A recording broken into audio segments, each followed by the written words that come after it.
Now, you know me, I'm quite easygoing and open-minded when it comes to fan theories about Dragon Ball. I mean, after all, I make what-ifs like, what if Caulifla was Goku's daughter, or what if Yamcha destroyed the universe? But this particular theory I found to be quite hair-raising, because it has something to do with Saiyan hair, and that it also has something to do with why Gohan and Trunks will never surpass Goku and Vegeta.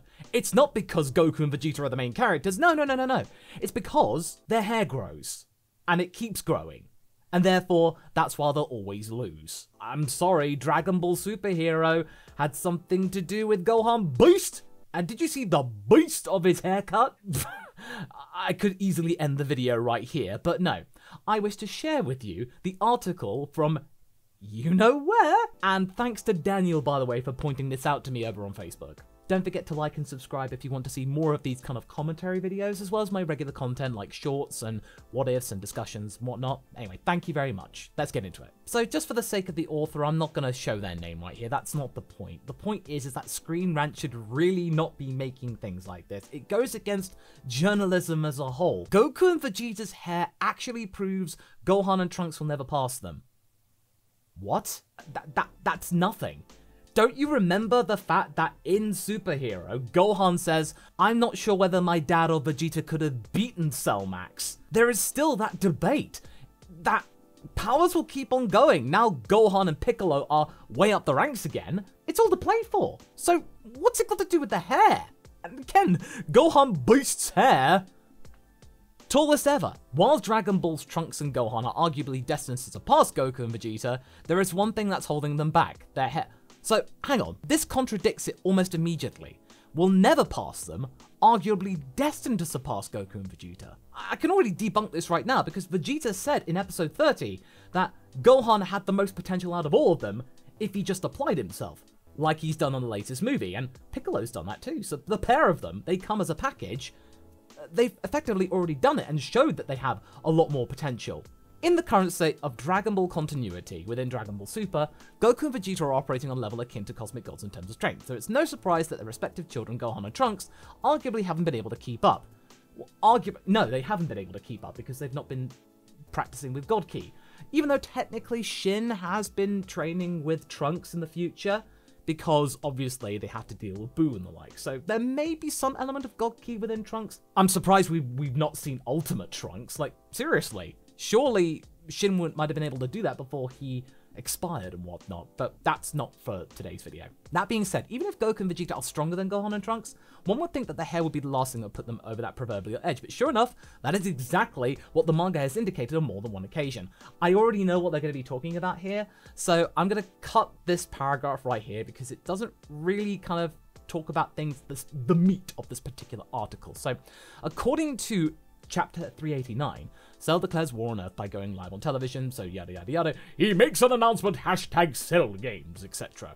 So it all goes to the fact that the Z Fighters have been training in the Hyperbolic Time Chamber, or the Room of Spirit and Time, whichever one's your poison. And it all stems from Bulma pointing out that Bulma looked at her son from the future and told him that she would cut his hair since it had grown much longer in the Time Chamber, and that could impede his fighting ability. I'm sorry, long-haired Trunks is gorgeous. Long-haired Trunks, my goodness, have you seen that hair flick in the BoJack movie? Wow, I'm just saying, that was a very good shot. It could impede his fighting ability, Trunks agrees, indicating that Bulma is right in thinking his long hair would get in his way during a fight. But that isn't the only indication fans get that long hair is a nuisance, one that Vegeta and Goku don't ever have to worry about. Yeah, okay, parts of these are true, but it doesn't really make it the be-all and end-all about why Gohan and Trunks will never surpass their fathers. And honestly, Trunks' jacket's more of a problem than his hair. And okay, fine, just get your hair cut. Get your hair cut every few weeks and then you're good to go. Or even then, you have ki projection and manipulation, so just cut it off yourself if it's really a bother. And it all stems from the fact that Saiyan hair does not grow, never grows, giving them a tactical advantage over Gohan and Trunks. That article, again, is not really quite right. It does explain it in the article, but again, this mini headline is not quite right. It's misleading. So while in the Hyperbolic Time Chamber with Gohan, Goku cuts Gohan's hair as it's getting too long and getting in the way of his training, proving once again that Bulma was right in her assumption that long hair hinders a fighter in battle. this problem is something that Goku and Vegeta never have to concern themselves with, because according to Vegeta, Saiyan hair grows to a certain length when they're babies, and then never grows anymore for the rest of their lives. Again, case in point, because Vegeta cuts his hair in GT, somehow, even though it's practically impossible with most implements, and it does eventually grow back to what it was when he goes Super Saiyan 4, because that's his natural and inherited hairdo, because apparently Saiyans inherit hairdos. Because Nappa did have one until he lost it all. Yeah, that's actually a good point. Nappa, they keep their hair, so why did Nappa lose his hair? It's supposed to never grow, but it never falls out, because Paragus, when he's older, he still has his hair, even though it's gone grey. It's very, very inconsistent, so it's not really something that you can pin in a particular article. So, yeah, while this seems insignificant, well, it's not insignificant, it's what you're pinning your article on. Both Gohan and Trunks needed to cut their hair for the sole purpose of increasing their odds of victory over Cell proves that it's not. Well, there you go. Even if Trunks were stronger than their fathers prior to their respective haircuts in this saga and challenged them to a fight, they would be at a disadvantage before a single punch was struck. What? No. The haircuts have got nothing to do with it. Really, at no point, apart from that moment when Goku said, "You should really get your hair cut, son," because Chi-Chi wasn't around to do it, because Goku would never cut his hair unless he had to because of battle. It's never really come up before, because Trunks' hair does not grow that long. It's only, it only gets to like your shoulder length. It can easily be reduced. And for Gohan, it's never gotten that long ever again. And Gohan in Super and in Super Hero, it doesn't ever get long. It practically stays the same. It gets a little bit like unkempt and whatnot, but they have access to a barbershop. How often do you have a battle in Dragon Ball? Usually it happens every couple of years. You're usually on top of it. So I'm just thinking, Gohan and Trunks, they're thinking, ugh, do we really have to fight right now? I haven't been to the barbershop and get my hair cut in like 2 months. I don't know whether I can fight, Dad. I don't have the strength or haircut or coiffure to actually do it. And here what I was thinking, that conferences were a lamer excuse for Gohan not to fight. Because he hasn't been to a hair salon, that's why he doesn't fight? Come on. So even if Goku and Vegeta's advantage is insanely minuscule, it's still an advantage nonetheless. One that proves, according to Dragon Ball lore, Trunks and Gohan will never truly surpass them. No! Just no! This is an article purely to get the clicks.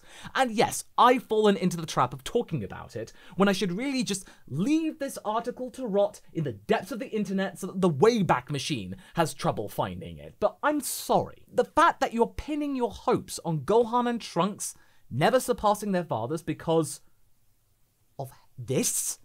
This? No, just cut your hair. Cut your hair every few weeks or so.